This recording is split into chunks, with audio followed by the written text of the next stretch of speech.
ஓ பரிசுத்தாவே, என் ஆன்மாவின் ஆன்மாவே, உம்மை ஆராதனை செய்கிறேன். இறைவா ஆராதனை செய்கிறேன். ஓ பரிசுத்தாவே, என் ஆன்மாவின் ஆன்மாவே, உம்மை ஆராதனை செய்கிறேன். இறைவா ஆராதனை செய்கிறேன். என்னை ஒளிர செய்து வழிகாட்டும் புது வலுவூட்டி என்னை தேற்றும் என் கடமை என்னவென்று காட்டும் அதை கருத்தாய் புரிந்திட தூண்டும். என்ன நேர்ந்தாலும் நன்றி துதி கூறி பணிவேன் என் இறைவா, உந்தன் திருவுளப்பாடி என்னை நடத்தும். ஓ பரிசுத்தாவே, என் ஆன்மாவின் ஆன்மாவே, உம்மை ஆராதனை செய்கிறேன். இறைவா ஆராதனை செய்கிறேன். Good evening. How are you? Welcome to my YouTube channel Rise and Shine Nirmala. இந்த வீடியோவில் நான் from the Holy Bible, New Testament, the letter from Saint Paul to Thessalonians, chapter 6 and verses 16, 17, 18. தெசலோனிக்கேயருக்கு எழுதிய கடிதம், அதிலிருந்து நம்ம பார்ப்போம். இப்போது இதில் என்ன சொல்லப்பட்டிருக்கிறதுனா, ஒரு 3 முக்கியமான ஒரு வசனங்கள். அது எப்பொழுதும் சந்தோஷமாயிருங்கள், இடைவிடாது கடவுளிடம் வேண்டுங்கள், எல்லா சூழ்நிலையிலும் கடவுளுக்கு நன்றி சொல்லுங்கள். அதே ஆங்கிலத்தில் சொல்லும்போது rejoice always and pray continuously and give thanks in all circumstances, for this is the will of God for you in Christ Jesus. ஓகேங்களா? இதுதான் சொல்லப்பட்டிருக்கிறது. இப்போ நம்ம ஒன்று ஒன்றா பார்ப்போம். இப்போ ஃபஸ்ட்டு ஒன்று வந்து பார்த்திங்களா, எப்பொழுதும் சந்தோஷமாக இருங்கள். எப்பொழுதும் சந்தோஷமாக இருங்கள்னா, நம்ம எல்லா சூழ்நிலையிலும் அது முழுமையாக ஒரு சந்தோஷமாக இருப்போம்னு பார்த்துன்னு எனக்கு கேட்டால் ஒரு கேள்விக்குறி தான். கரெக்டுங்களா? இப்போ எப்போ நம்ம முழுமையாக சந்தோஷமாக இருக்க முடியும்னு சொன்னால், நாம் கடவுளோடு இணைந்திருக்க வேண்டும். அவருக்கும் நமக்கும் ஒரு நல்ல உறவு முறை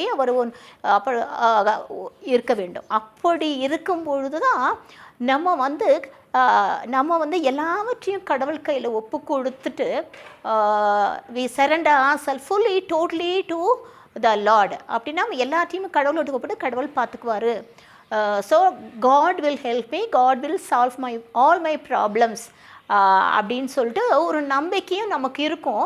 அதனால் இந்த midst of the problems and maybe நமக்கு ஒரு பயமோ குழப்பமோ இருந்தாலுமே, இந்த மாதிரி மோசமான சூழ்நிலையிலுமே நமக்கு அது நம்மளுடைய பிரச்சனைகள் நமக்கு ஒரு சுமையாக இருக்காது. பட் நம்ம கடவுள்கிட்ட ஒரு நெருங்கின உறவில் ஒரு சந்தோஷமாக இருப்போம்.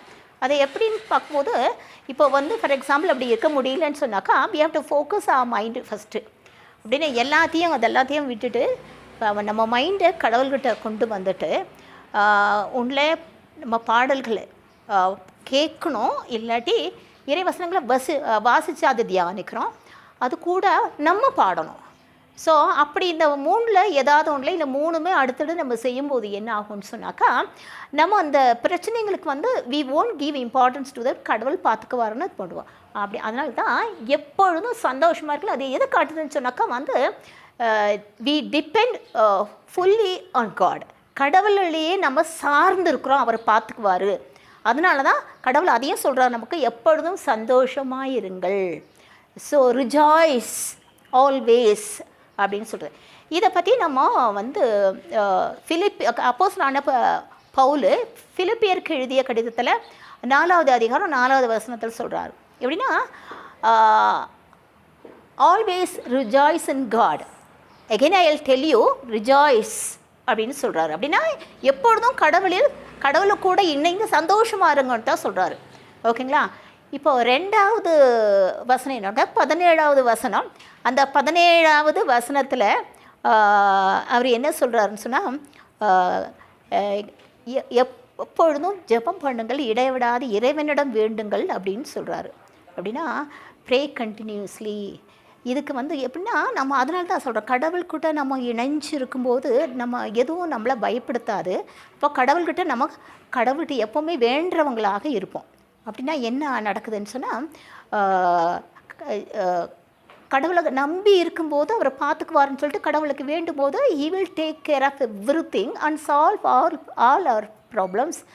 அந்த நமக்கிட்ட இருக்கிற பயத்தையும் எடுத்து போட்டுருவார். அப்படின்னா என்ன சொல்கிறாரு, ஜீசஸ் பற்றி சொல்கிறாங்க பாருங்கள். செயின்ட் லூக் காஸ்பல் அதில் வந்து 18வது அதிகாரம் 1வது வசனம். அதில் என்ன சொல்கிறாருன்னா, ஐ மீன் மனம் தளராமல் எப்பொழுதும் ஜெபிக்க வேண்டும் அப்படின்னு நம்மகிட்ட சொல்கிறாரு. எதன் வழியாக சொல்கிறார்? ஒரு ஊமை வழியாக சொல்கிறாரு.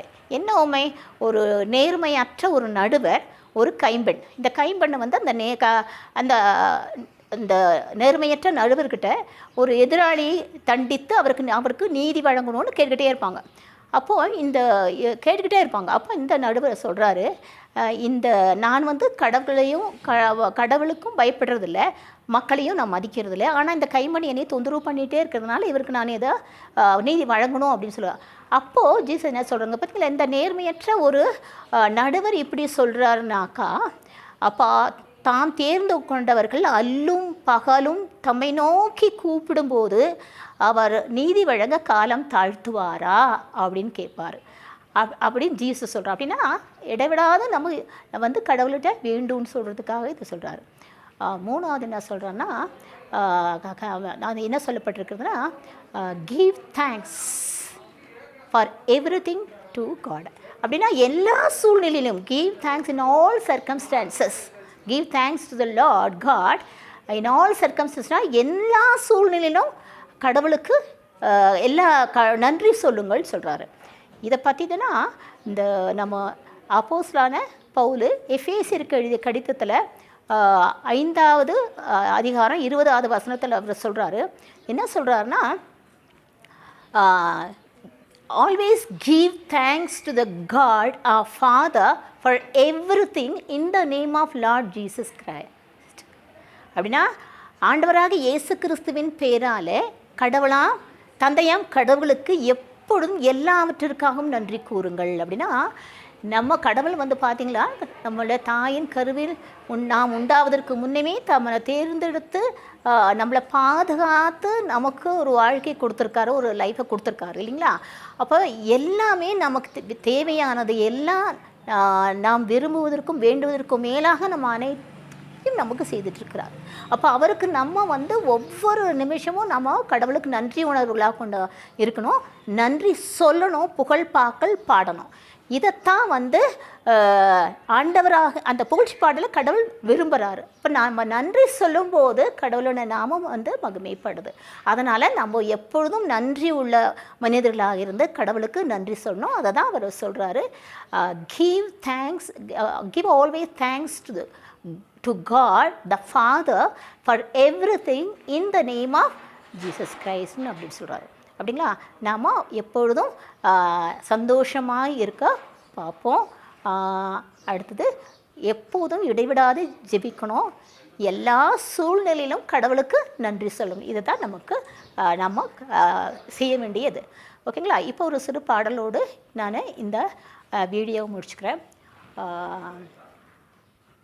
ஆண்டவரை நான் போற்றிடுவேன் என்றும், ஆண்டவரை நான் போற்றிடுவேன் என்றும், ஆண்டவரை நான் போற்றிடுவேன் என்றும், ஆண்டவரை நான் போற்றிடுவேன், ஆண்டவரை நான் போற்றிடுவேன் என்றும், அவர் புகழை நானும் பாடிடுவேன், ஆண்டவரை நான் போற்றிடுவேன் என்றும், அவர் புகழை நானும் பாடிடுவேன், என் ஆன்மாவரே பாடிடுமே,